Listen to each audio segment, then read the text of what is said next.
Rightio, Campbell's comments. Catching up with Stace Towers. Firstly, Stace, welcome. Thanks, Paul. Thanks for having me. Someone I don't have a lot on Campbell's comments, but possibly should, because I like thinking of things a little bit left of field. And you put a little post up on Facebook the other day that caught my attention, and I think caught the attention of quite a few other people in relation to a little bit of a fundraiser, I suppose, on McGrath Day. Yeah, so I had a thought, like a couple of times we've had the senior driver races on the ponies at Shep, and we were going to have one, and I'd suggested to Sissy, instead of the kids picking their driver, which they normally do, we would put the ponies up for auction just to raise a bit of money for the McGrath Foundation. It's a great idea, and it's got a good lot of interest already. I know there's a couple of nice bids. I think Doc Wilson's got a good bid in, and James Herbertson might have come in over the top with a nice bid as well. Yeah, so a couple of the ponies are sitting at $100. There's one at $165, another one at $200. So there's been great support from the industry. Yep, and basically the drivers get to drive them on the day. Is it encouraged that they possibly could get people outside that buy them the drive as long as they put the money in, or would you rather the drivers put the money in themselves? No, we're happy for anybody so anybody could bid on the pony and buy the pony and then nominate the driver they want to drive.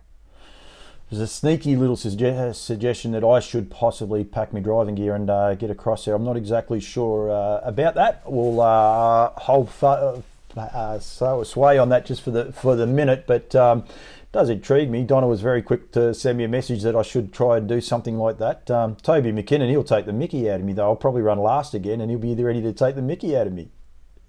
Well, we might have to find you a fast one.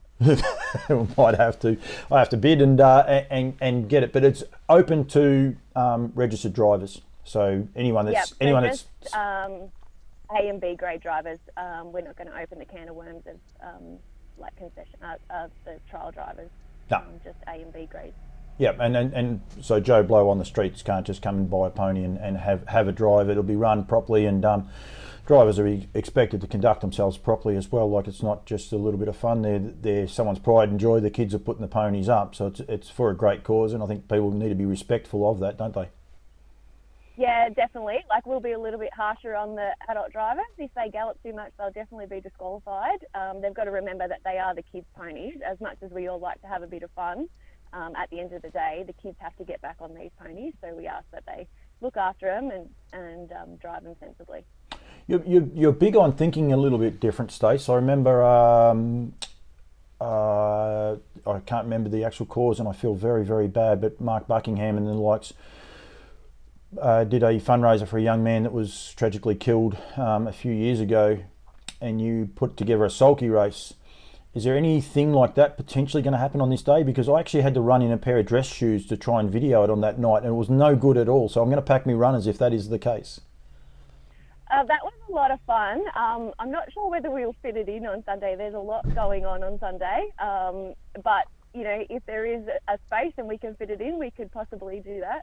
If I have to I'll better put the runners in by the sounds there, just in case that does actually happen. It is going to be a big day in all seriousness, and we'll cap back off on the ponies right at the end. But the first race is at 9:50. I think the dining room upstairs is completely booked, so anyone that's going, please, you're more than welcome. Like Donna said the other day to me, there's plenty of grass here for people to have picnics. Boyo's Bar is going to be open and operating, so there'll be plenty of food. It's not like you're going to rock up and have no food or the likes. But upstairs is completely booked out, which is just terrific. And you've got to realise that that's raising funds for the McGrath Foundation. Yeah, it was sold out so quick. Like, I'm glad that I had booked a table for the people that I have coming, people that aren't involved in the industry that are coming out for the day. But yeah, it booked out so quick. It just, you know, next year we'll just, you know, maybe have it downstairs so that more people can fit in. But we ask that people come and support the day, like sitting out on the grass, and the weather's meant to be like this, it's lovely today. Sit on the grass, you know, bring a rug, and just have a great day. Yep, and get about and realise what you're actually doing. Then it's raising money so that they can find a cure for breast cancer, which is a shocking disease that I think everyone has been affected by in some way. I don't think there's too many people that can't know someone directly with their family or neighbours or something that have been affected by breast cancer. And there's a lot of people that are probably in the industry that we don't know of that have been affected by breast cancer. Like I wasn't aware of Kylie Sugars until not that long ago, and people keep it to themselves, whereas, you know, we'd hope that people feel confident enough in the community of, like, harness people are amazing people. They give so much as we compete on the track. Whenever there's a cause, whenever somebody's ill, whenever there's a fundraiser, everybody gets behind it, and it's such a great community like that. Absolutely. Soho Standardbreds, Lauriston Park and Northern Rivers Equine have all got together, and they've got a stay-in tender, so make sure you're aware of that. It doesn't actually close on Sunday, it closes the following Friday, 5 o'clock the following Friday, and get behind that. But I did a little thing with Kath, and she had no hesitation, because unfortunately she lost her mother to breast cancer, and I didn't know that until halfway through the interview, like we say about people being affected by it. So, you know, I think she had no hesitation at all in getting involved in it, and you just got to be very conscious of this disease and who it does affect, don't you? Exactly, and the more people speak about their experiences with it, the more people will get behind and support it, because it pulls at your heartstrings. Like, we're very close with Sissy, and when she was affected by it, Mark's pretty much worked for Doc and Sissy from when he was in year 11, and then moved. That's how we moved down here. He came down with Doc to work for him down here.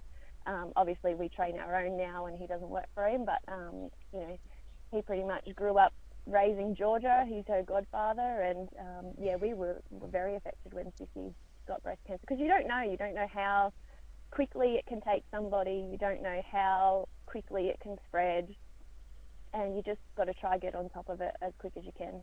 Absolutely.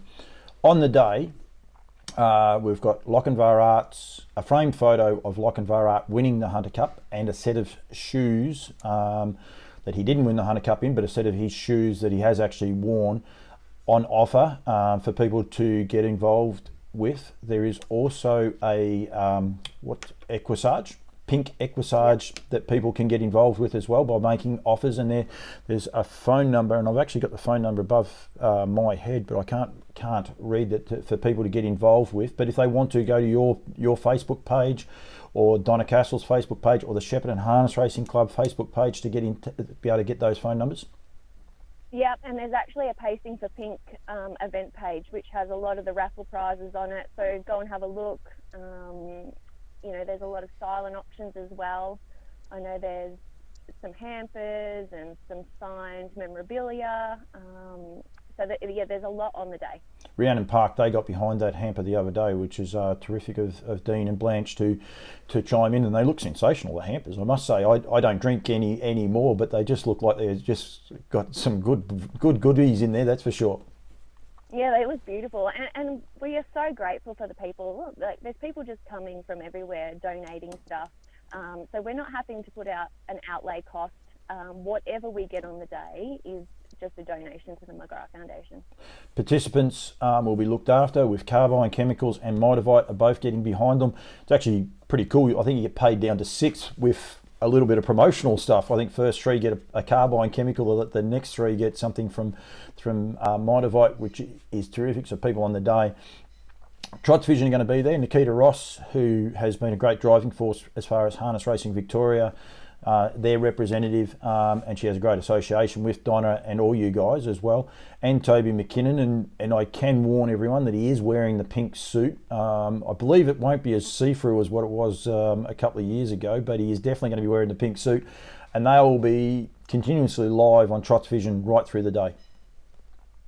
Yeah, it's great to see also too the amount of coverage the day's going to have, and it's just proof in the pudding how much people want to support it with the noms that we got for the day. Like, all races are full. Yep. And there's an all ladies drivers race, and I have still got it in front of me, so I don't throw you under the bus. It is actually the Angelique Club Pace, which is at 3:30, so I encourage everyone to tune in there. Kylie Sugars, Stacey Towers, Laura Crosland, Maddie Ray, Monty Burnett, Livia Wiedenbach, Michelle Phillips, Abby Turnbull, Ellen Tormey, Shannon O'Sullivan, Taylor French, Donna Castles, Lisa Miles. some really, really good harness racing names in there, and it shows the depth of the lady drivers, doesn't it? Because there is no Karen Manning, no Kate Gaff, no Jodie Quinlan in amongst that field. Like, there's so many quality good drivers out there, and it's one of the highlights of the day. It is one of the highlights of the day, and previous years we've selected the drivers. This year the trainers were able to put on the driver that they wanted to race. Absolutely. It's an interesting one there. Craig Turnbull's put Michelle Phillips on, and Abby's on the first emergency for Brett Lilly. Abby actually has to go to Wagga for the day, unfortunately. They've got runners up at Wagga. Oh, okay. So that's what. So she's down on the first emergency. She'll be probably a driver's change if it gets a run, yeah. Very unfortunately, good. Yeah, she's upset that it's on the same day, but unfortunately they have runners at Wagga that she has to go drive. You never know. Wagga is a very proactive club. We might be able to get them involved next year and run it simultaneously at the same time. That'd be pretty cool. Yeah, and there's a lot of people wanting to get involved. I know Perth have been in contact. They've wanted to get involved. A lot of the people from New South Wales have wanted to get involved. They wanted to get involved last year when it was COVID. But this year, well, we'll just make it bigger and better every year. Absolutely. Chrissy Voke in the pink pants. He might get his sponsor. Campbell's Comments might sponsor him over in Western Australia next year, because I reckon he'd look pretty cool in a pair of pink pants with his pink sulky, and God knows what else he'd get up to, that's for sure. It'd be like Mick. Mick's really supported it, Mick Bellman. He went and got his helmet painted, put all his sponsors on it. Just to drivers as well, don't forget to promote your sponsor. Put it on Facebook, put it on Instagram, put it on Twitter. Let them know that you are grateful for their sponsorship. Don't be scared to come and see me, any of those drivers that want to put something out there. I will be there Sunday doing interviews, so if we can, we might be able to try and work out a way around it and all the rest. And I'm pretty proud to be a part of it with two drivers anyway, Greg Sugars and the little brother, who's had another winner last night in the pants, so they get a little bit more of a run-in. And that's what it's about though, isn't it? Is raising, it's so much the pink pants, but it's also just raising awareness of what the cause is for.